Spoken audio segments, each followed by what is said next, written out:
Hello, English learners, and welcome. I'm your host, Paul. How are you doing today? I'm doing well, thank you. Excited to chat about English learning today. Where you just wish you could sort of absorb the natural rhythm of Oh, English. absolutely. Like your tongue could just, roll with the sounds. Exactly. And Yeah. understanding spoken English would suddenly feel effortless. Yeah. Well, today we're digging into a technique that's actually surprisingly simple. Pros use it, polyglots use it. It's called shadowing. That's the one, shadowing. Think of it as like your secret weapon for really boosting your English. Okay. Fundamentally, it's listening to English audio. Yeah. Yeah. And then immediately mirroring it with your own voice, almost instantly. Right, but it's not just repeating words, is it? Like a parrot. No, no, not at all. The real magic, well, it's in capturing those subtle things, the pronunciation details, the intonation, the rhythm, the stuff that makes native English sound, native. Got it.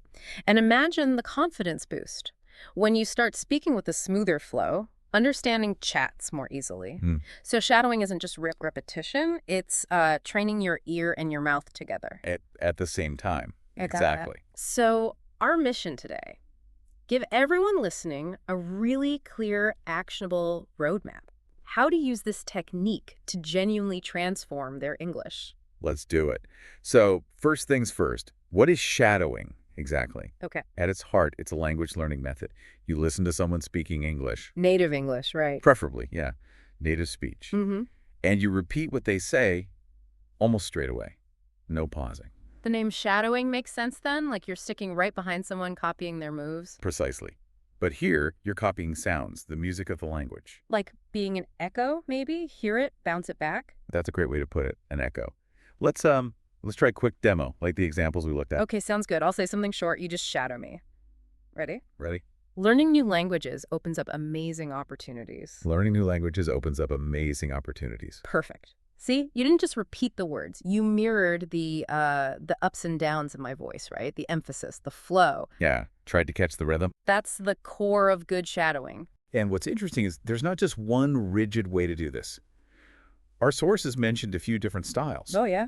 Yeah. Yeah. So there's immediate repetition, like we just did, repeating almost at the same time. Okay. That's brilliant for fluency, for pronunciation reflexes, but it can feel pretty intense at first, Yeah. especially for beginners. Right, like trying to jump into a fast conversation. Bit tricky. Totally. Which is why there's also delayed repetition. Delayed. How does that work? You listen to a whole sentence, or maybe a phrase, then you pause, just briefly, then you repeat it. Ah, okay. So you get a little more processing time. Exactly. Yeah. Super helpful for beginners, gives them that beat to kind of catch up mentally before speaking. Makes sense. And another way in, especially if you're new to this, is using slower audio. Like specific learner podcasts or something? Precisely.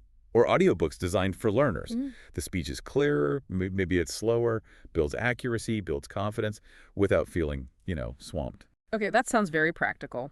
But one of the biggest payoffs you mentioned is how it helps your brain think in English.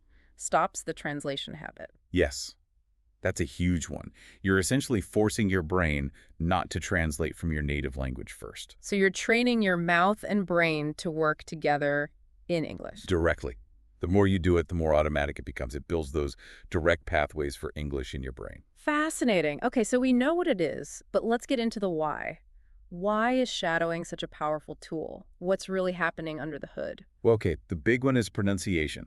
When you shadow, you're actively mimicking native speakers. Not just the sounds, but the stress, the intonation. All of it. The articulation of sounds, where the stress falls in words and sentences, the musicality, the intonation patterns, you consistently imitate that. So it's like muscle memory for your mouth. Kind of. Yeah, Yeah. you're retraining your vocal muscles and your hearing to match native English more closely.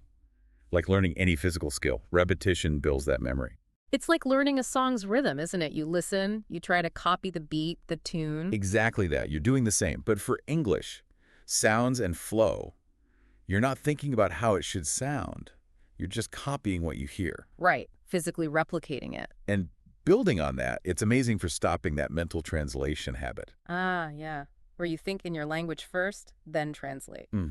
So many learners do it, often without realizing. It leads to pauses, hesitation. But shadowing forces you past that? By immediately echoing, yeah. You train your brain, hear English, process English, speak English. directly.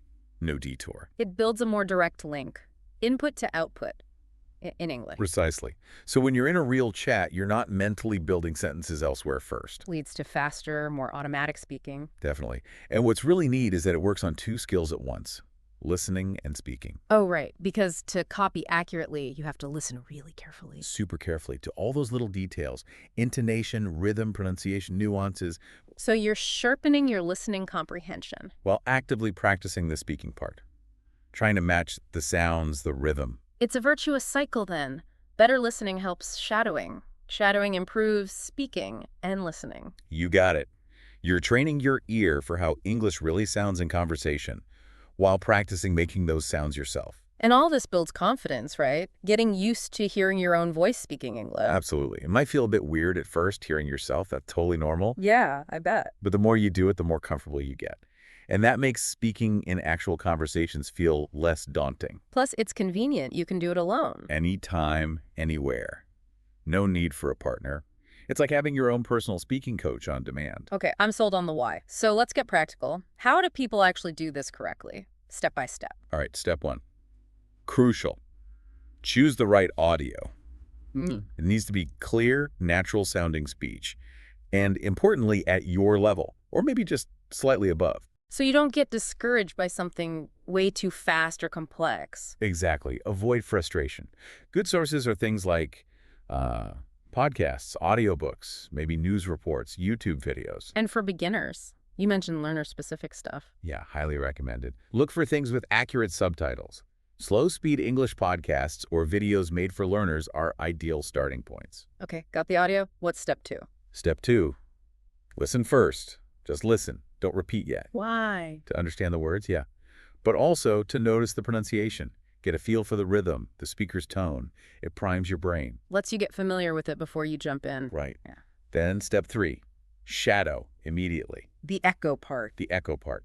As soon as you hear a sentence or even a short phrase, repeat it straight away. Focus hard on matching the tone, pronunciation, speed. And it's okay if it's not perfect first time. Totally okay. Actually, expect it not to be perfect. Yeah. The key is keep going. Don't stop if you miss a word. Try not to. Keep the flow. Let your brain get used to that continuous stream of sound. Maintaining rhythm is often more important initially than getting every single word right. Okay. What if it's just too fast? Step 4. Slow it down if needed. Use the playback speed settings. Absolutely. YouTube, podcast apps, most have them. Try 0.75x speed. It makes a huge difference. Build confidence there, then tackle full speed. Good tip. What's next? Step 5. Step 5. Repeat the same clip. Don't just do it once and move on. Repetition is key. Massively. Repeat the same short segment several times.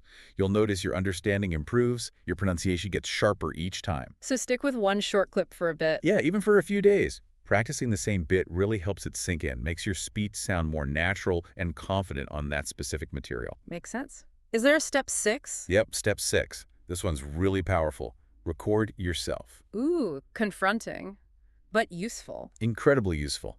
Record yourself shadowing, then listen back and compare it to the original speaker. So you can hear the differences. Exactly. Where does your intonation differ? Your stress, your rhythm. It highlights exactly what you need to work on. Okay, that's a solid process. Choose audio, listen first, shadow immediately, slow down if needed, repeat clips, and record yourself. That's the core routine for effective shadowing. Right. Now, you mentioned different types of audio. Let's talk a bit more about the best kinds of content. You said podcasts for learners. Yeah, they're often ideal. Usually clear pronunciation, natural-ish conversations, sometimes different accents, but presented clearly. And they're often designed for learning, right? Slower pace, everyday words. Often, yes, which is great when starting. Sources mention things like the British Council podcast, BBC Learning English, Easy English Talk was another one. And audiobooks. Also excellent. You get proper pronunciation, really clear speech usually. Plus, narrators use intonation for storytelling, which helps you learn natural expression. And you could use the ebook alongside. Great strategy. Read along while you listen in shadow. Helps with tricky words. For beginners, maybe something clearly narrated like The Little Prince, Charlotte's Web. Classics often work well. And YouTube. It's huge. Massive resource. Conversations, interviews, lessons, loads of stuff. The absolute key is finding videos with accurate subtitles or captions. Right, not the auto-generated ones necessarily. Sometimes they're okay, but accurate ones are better. Yeah. Channels like, again, BBC Learning English, TED Talks are often good for this, easy English talk. Okay. What about movies and TV shows? Seems more challenging. Definitely more for advanced learners, usually. Yeah. But great for picking up real-life conversation, different accents, slang, natural expressions. Helps you sound more native. But start with something clearer. Yeah, probably wise. Maybe shows with clearer dialogue first, like Friends. Or films like The King's Speech, The Pursuit of Happiness, where the dialogue isn't super fast or mumbled. And you can always slow down the playback on movies too, right? Absolutely. Most streaming platforms or players allow that now. Yeah. Crucial tool. So lots of options depending on level and interest. The main thing is finding something you like and can understand reasonably well. Okay. Now, what about things to avoid? Common mistakes people make when shadowing. Good question. A big one early on is speaking too fast without really understanding. Just mimicking speed, not meaning. Exactly. You're so focused on keeping up, you don't process the words. The fix, listen first, like we said, get the gist. Slow it down if needed. Comprehension first. Makes sense. Another mistake. Mumbling, not speaking clearly. Because you're rushing. Often, yeah. Or just not focusing on forming the sounds properly. Again, recording yourself helps catch this. Are you clear? If not, slow down deliberately. Build good habits. What about difficult words? Just skip them. Tempting, but no, that's a mistake. You miss a learning chance. So what should you do? Pause the audio, look the word up, meaning pronunciation, practicing that word a few times, break it into syllables if that helps, then continue shadowing. Don't just ignore it. Okay, tackle the tricky bits. What else? Sounding flat. This is huge. Not matching the intonation or rhythm. Just saying the words, no music. Right. English relies so much on pitch changes, stress. It conveys meaning, emotion.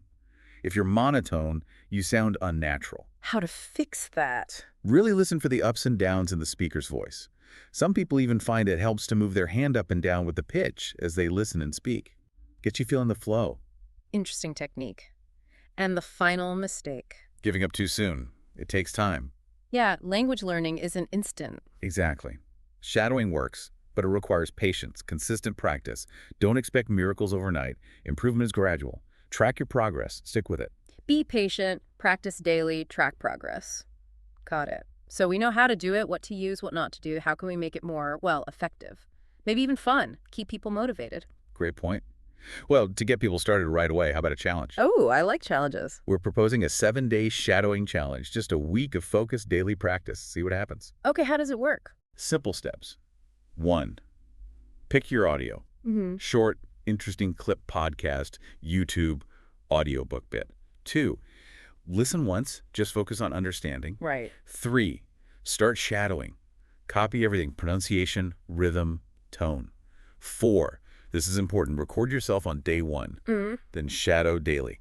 Then record yourself again on day 7. You can compare the recordings. Exactly. See the progress you've made in just 1 week. It can be really motivating. That's a great idea, and we'd love to hear how people get on. Definitely. Share your experience. Leave a comment, send a message, post online maybe. Use a hashtag like hashtag shadowing challenge. Love it. Hashtag shadowing challenge. So consistency and fun are key. Absolutely. We really believe in this technique. Give the challenge a shot. Okay, so before we wrap up, any final quick tips for making shadowing stick? Yeah, just to recap maybe. Yeah. First, be patient.